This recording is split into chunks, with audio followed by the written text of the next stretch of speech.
Didn't call bank. Ready?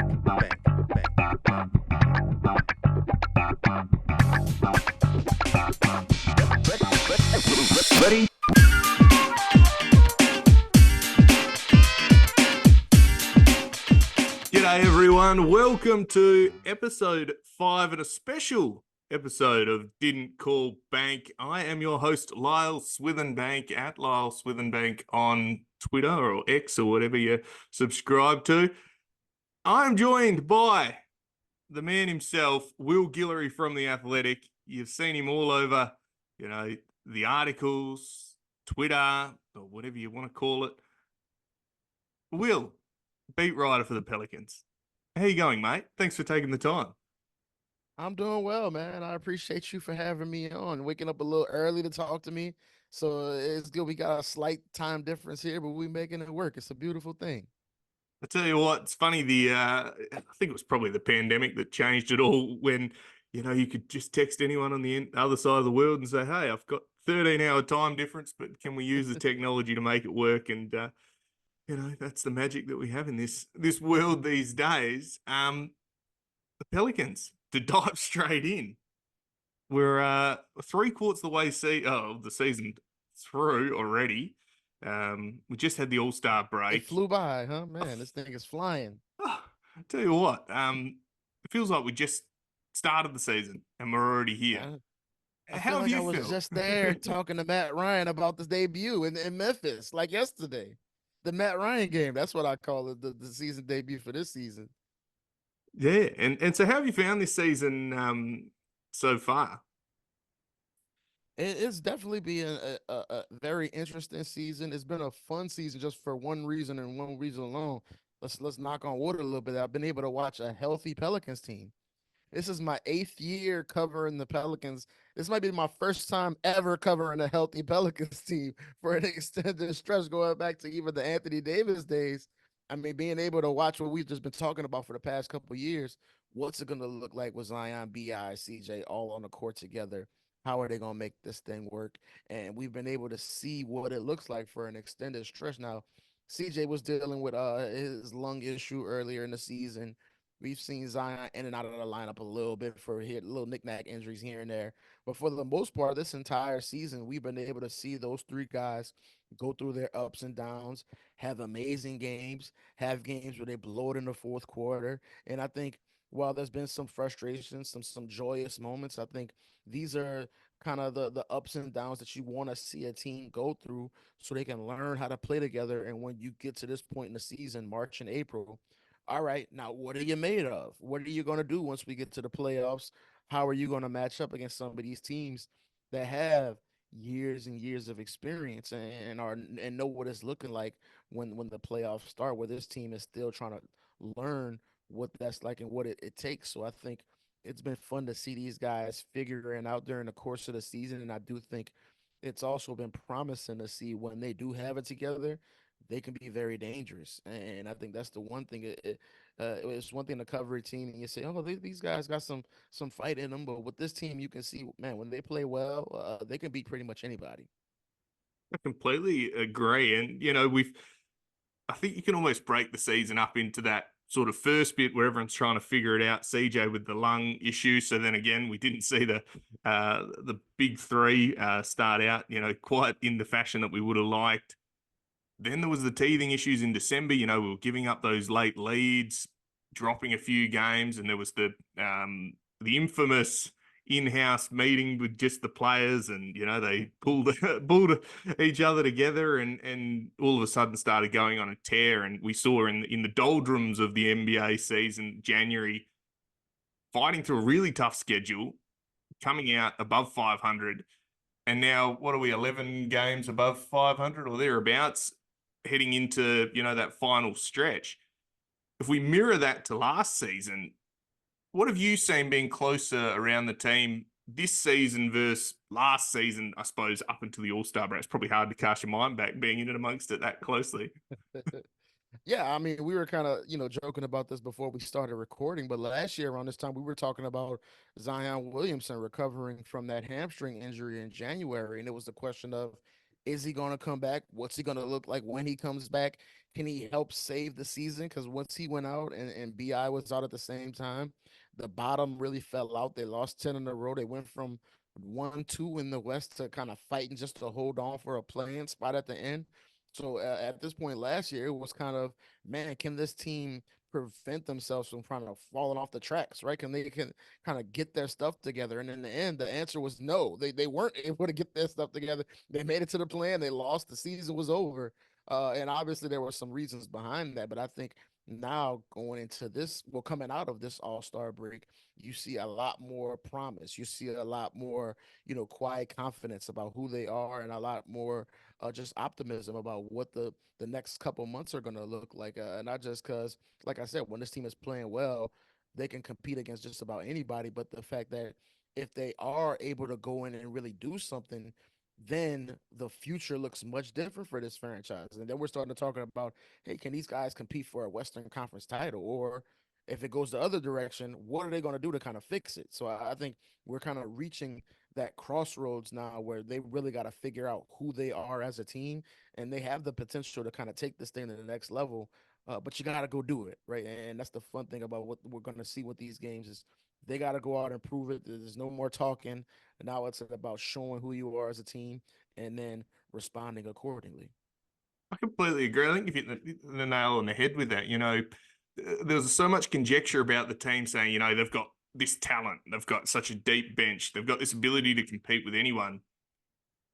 But it's still just words on paper, or it's, people just talking into the ether until they go out and actually do it on the court. And I think that's what's been the most frustrating thing for me as a fan. I won't speak on behalf of everyone, but we can see how good they can be.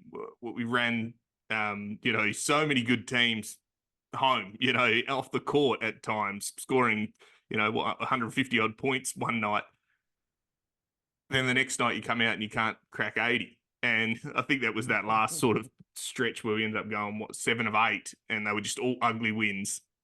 Yeah. But I suppose the difference between this year and last year with that is that would have been 9 losses. We can't Right. score. The Memphis game scored 10 points in the last quarter. We lose that. We get beaten by 20 last year. This year, I mean, you yeah, could say in November they lose that game, right? yeah, I think well, about yeah. those two losses in Houston, the two games they blew against John Morant in New Orleans. They were blowing those games just a few months ago, and now they're starting to win those games.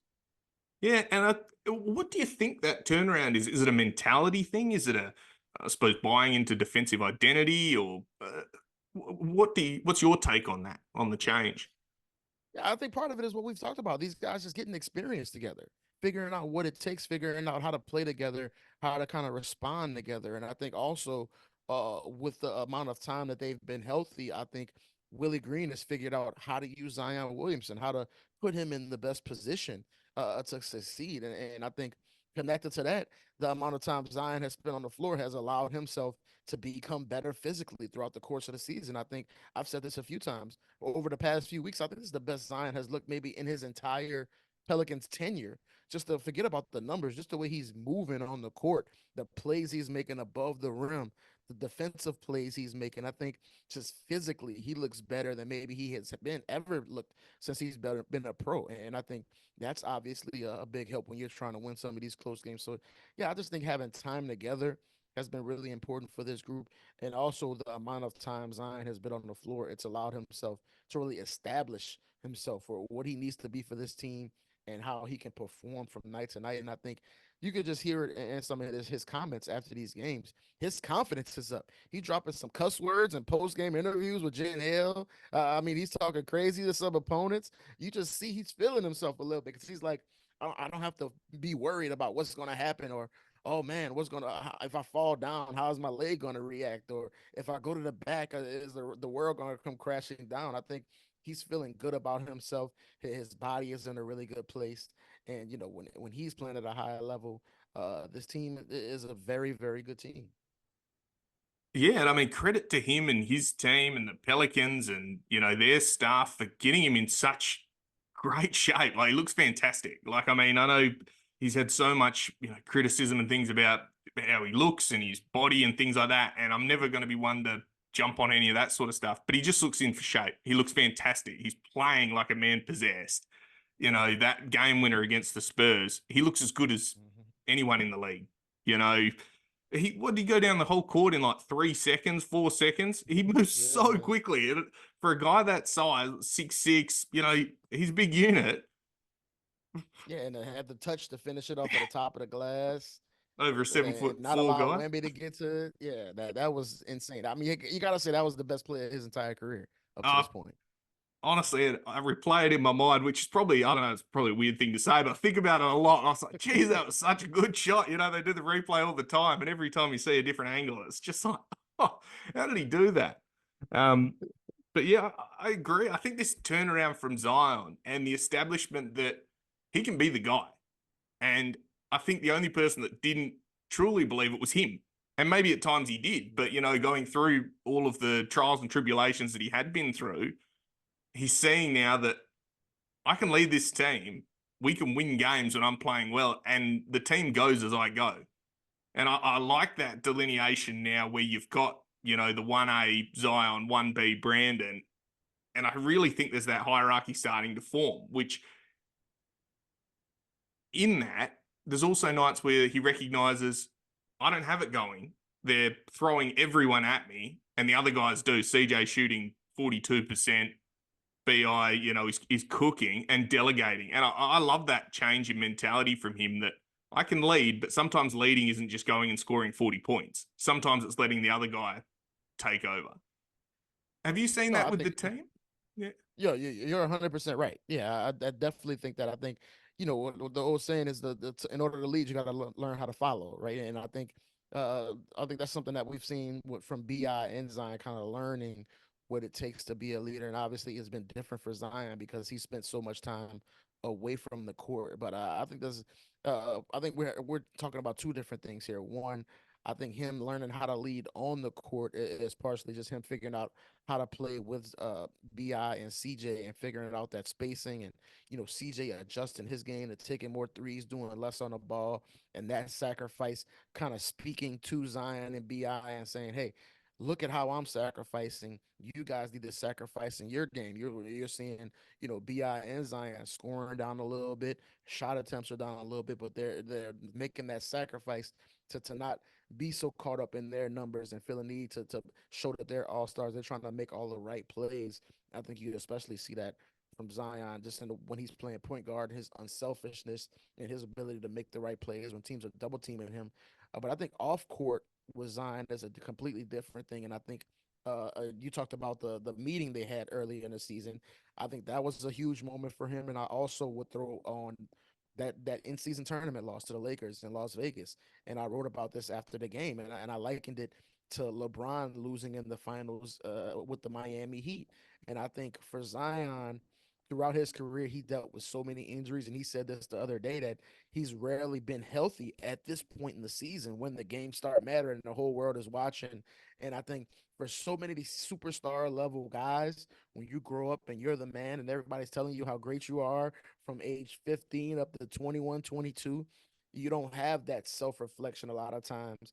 And I think the only way you get it is by taking that huge L in front of the whole world. I think you see it so often with stars. We can go back to Mike losing to the Pistons. We can talk about Kobe losing to the Celtics. You can go through every superstar, and a pivotal point in their journey was when they lost, and having to deal with that and having to look in the mirror and say, okay, what do I need to do to fix this? Because I can't blame anybody else. Everybody's, when the losses come, it goes on the star. So it's on the star to figure out how to fix it. And I think for Zion, him being injured so much, he never experienced that. He never had a big loss. I mean, we were talking about that going into the in-season tournament. That was the first big game he played his entire pro career, 5 years in. And he went in and got embarrassed. And I think it was a big moment for him because he had to sit back and say, okay, a lot of the world is saying crazy stuff about me, about my weight, and I'm eating the table and all that stuff. You can throw that stuff out the window. But there was a lot of legitimate criticism about, hey, why are you moving like this on the court? Why aren't you showing up in a big game the way LeBron has done for 20 years straight? Why is LeBron a 40-year-old man playing with twice as much energy as you? That's a real conversation that should have been had. And I think experience and loss I think is so important for these guys, and I think we criticize them a lot when they lose, and of course we should, but we kind of sleep on what comes from these losses. And I think for him, that was a really big moment to experience a loss and look in the mirror. And I think that might have been the first time he ever did it his entire career, because so often he was able to get away with, well, if my hamstring wasn't hurt, well, if my foot wasn't hurt, then it would have been different. But it was like, nah, you were healthy, you went out and you got smacked. So now what? And I think you kind of see him respond since then. Yeah, and I think yeah, exactly. You've absolutely nailed it. I think by being challenged and by facing those difficulties on the court, as well as the ones that he had off the court, there's two ways that you respond. You either fall in a heap or you say, how do I improve? What do I need to do to be like that? Yep. He's got plenty of role models and examples throughout history, as you've said, of do you want to be the best or up there with the best? Well, this is what you've got to do, and the majority of it is winning. And Pelicans so far, well, we haven't won a whole heap. We get into the in-season tournament, we get slapped there as well. You know, this year, I've seen a lot of, I suppose, chatter for around the timeline for the most part about. I think the play-in has got to be out of the question. I think we have to finish at least sixth for us to think, no, we've achieved something. That's the next step: is make the playoffs without having to go through that gauntlet. Do you think that plays any effect? What's your take on that? No, I do think it's an important goal. Do I think that we shouldn't look at the season as a success if they don't? I mean, I'm not there because we're talking about them right now as the sixth seed, and they're 11 games over 500. They finished the season 11 games over 500. I would say that's a success. Yeah, Even you know what I mean. They haven't done that in a very long time. But I do think that you got to have those greater goals, and I do think if you get into the plane, you lose twice a season over, it feels like a much bigger failure, right? yeah, Regardless of what the record says. So I think being able to dodge just that possibility of having your season on the line, I think is a big win for them. But I do think that's a realistic goal for them that they should try to go after, is being above that line, just to have that, hey, we did it type of moment. You know what I mean? Because I think even if you do make it to the first round, you're going to go against a really great team. You lose. There's going to be a lot of talk of, okay, do you still consider this season a success? And I think that's something we can talk about down the line. But I do think just having that little win of saying, okay, we finished above the playing line. We made it this far. We're progressing in the right direction. I think is important for everybody involved. But like I said, ultimately, they're going to be judged by how they play in those postseason games, whether it be the play-in or a first round matchup against Team X. That's where we're really going to judge this team. And I think putting yourself in a position where your season isn't on the line in a one game do or die type of situation is the best way to kind of give yourself a little bit of cushion, right? yeah, and just the rest. I think we did the Yes, playing that as game and well. what had 2 days, and then when we ended up making it in. Then you're playing Phoenix 2 days later, starting a playoff Yep. season series, first time for a long time. There's a lot of pressure that comes along with that. You're also just been, coming off the highs of winning. I mean, when we did get in against Phoenix, we had the "you've got to fight" Clippers game, and everything's blasted all over the TV, Yeah. and you're hyped on that, and all of a sudden you're met with a really good team. The playoffs is a completely different animal, and unfortunately, we're not really battle tested in that realm. You have to sort of take your lumps with the in-season tournament, with the playing games, and say, well, all right, it's going to be like that, amped up again. Um, Mhm.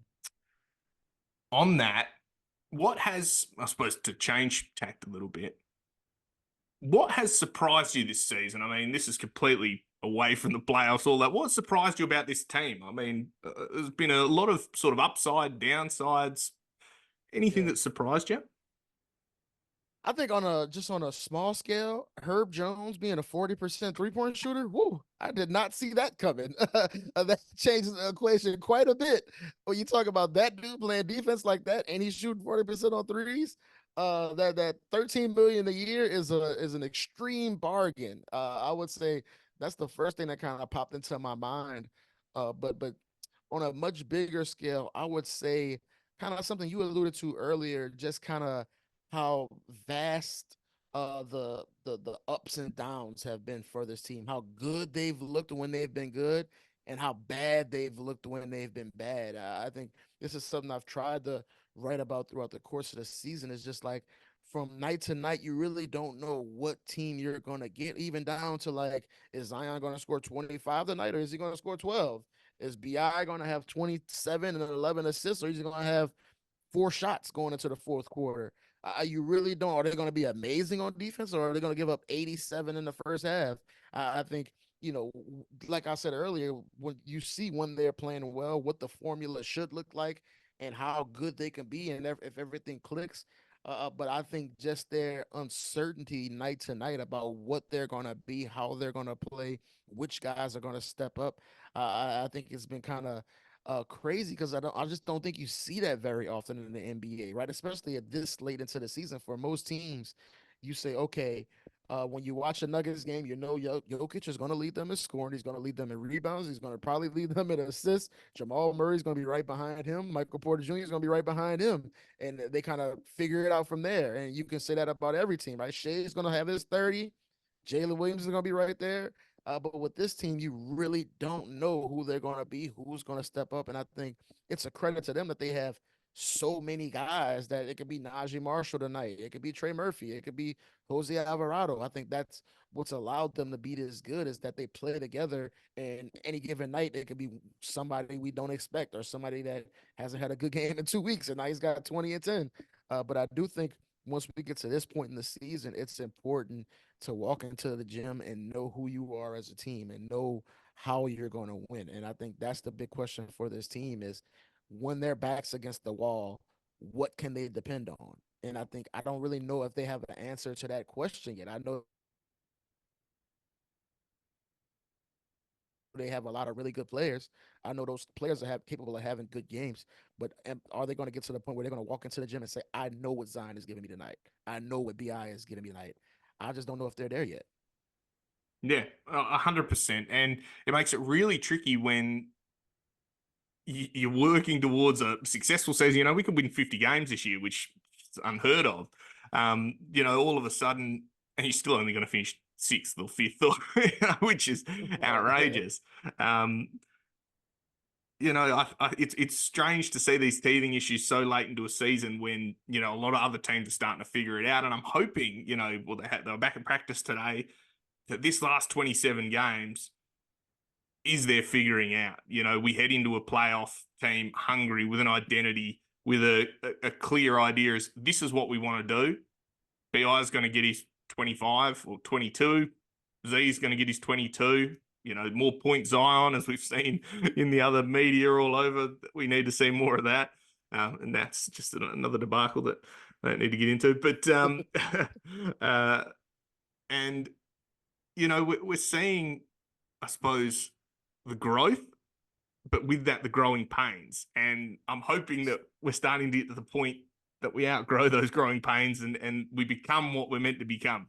Because we've seen 5 years of it, and we're getting to that point where it's like, all right, guys, what are we now? You're getting expensive. Um, and there's going to have to be decision making soon, I imagine, on one way or another. I Just suppose. just based off the finances, they're gonna have to make some Yeah. decisions quickly for sure. Yeah, exactly. I mean, and once that happens, are they going to pay the luxury tax? We still haven't. Who knows? That's the big question. Do you go all in with these guys, or does that mean that you have to break it up? Um, you were at training this morning, or and saw the guys at practice. Anything come out of that? Everyone looks all right. I haven't seen much of the media, having only woke up an hour ago. Yeah, I think right, exactly. I think the one notable thing is that Brandon Ingram wasn't at practice today. He's got a non-COVID illness. He's questionable going into the game tomorrow. So we'll see just how he's feeling. Got a little bit of that all-star flu, so we see if he kind of gets back, feeling a little bit better with a night of rest under his belt. From what I've heard, I don't think it's anything too serious, but we'll just see how he's feeling tomorrow.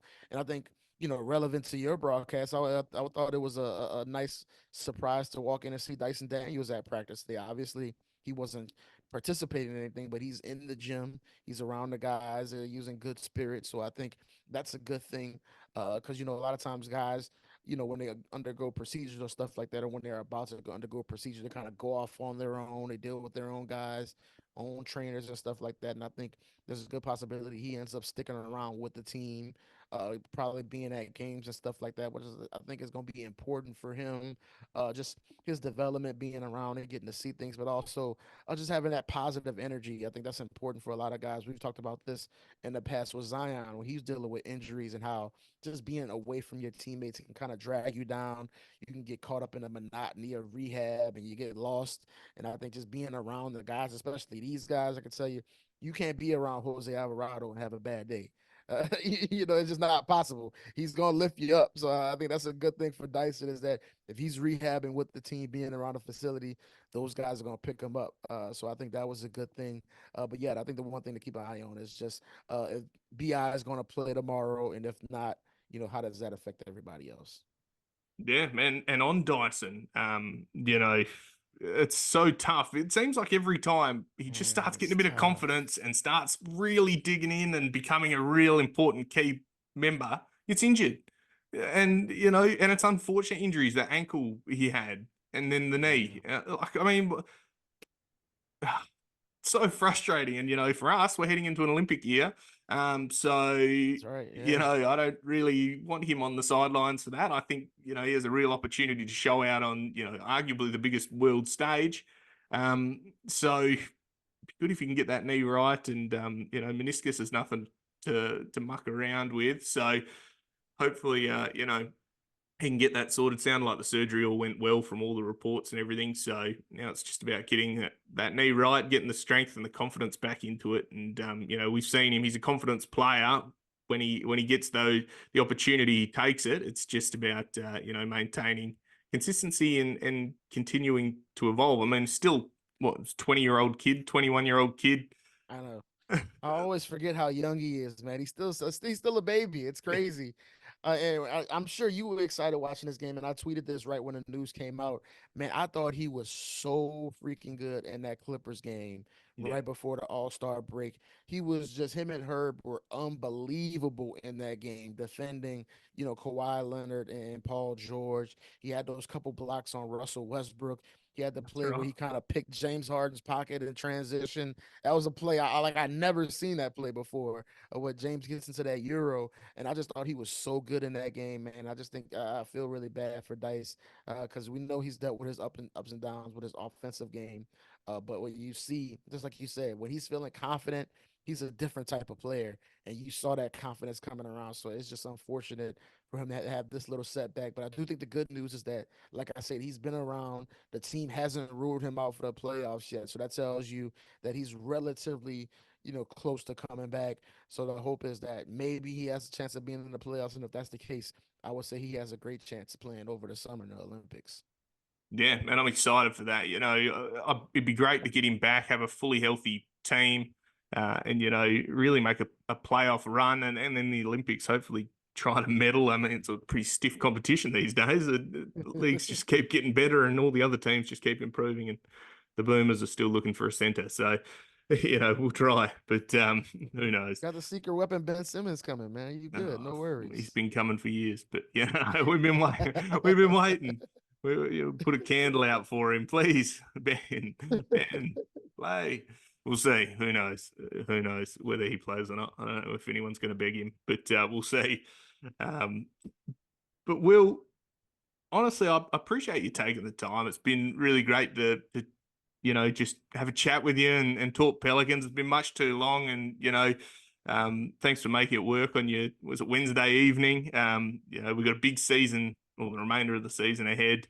Um, can you let us know what's coming up? Do you have anything in the pipeline? Anything bubbling along? Yeah, I'm probably gonna post something tomorrow. I guess it'll be today for you on on just some of the numbers I'm looking at, for the second half of the season, well, the last quarter of the season, I should say.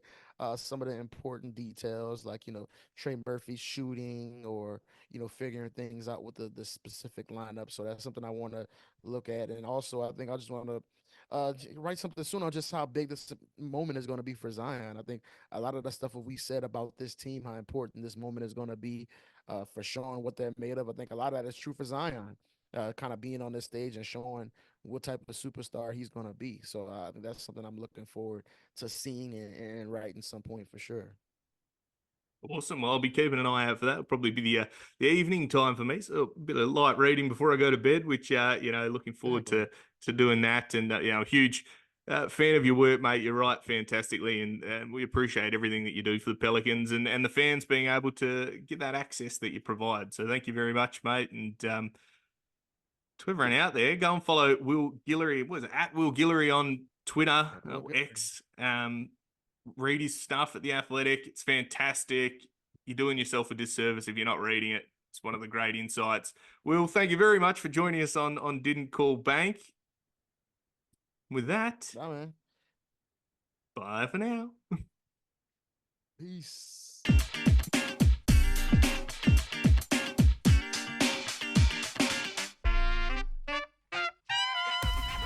Didn't Call Bank.